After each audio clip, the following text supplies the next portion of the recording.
ఆ ఊర్లో ఒక పాత బావి ఉంది. సూర్యాస్తమయమైన తర్వాత ఆ బావి దగ్గరికి ఎవ్వరూ వెళ్లరు. ఎందుకంటే ఆ బావి గురించి ఒక మాట ఉంది.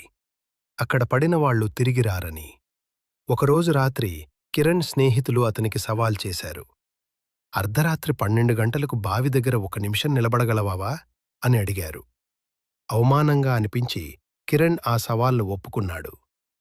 రాత్రి 12 అయింది. కిరణ్ చేతిలో చిన్న టార్చ్ పట్టుకుని బావి దగ్గరకు చేరుకున్నాడు.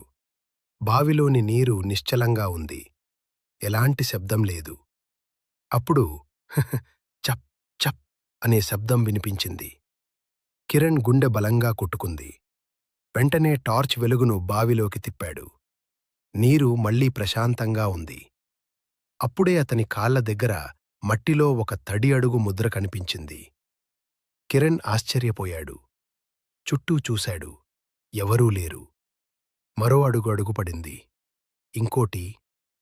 ఆ తడి అడుగులు బావి నుంచి నేరుగా అతని వైపు వస్తున్నాయి. ప్రతి అడుగు కొత్తగా పడినట్టు తడిగా మెరుస్తోంది. కిరణ్ చేతులు వణికాయి.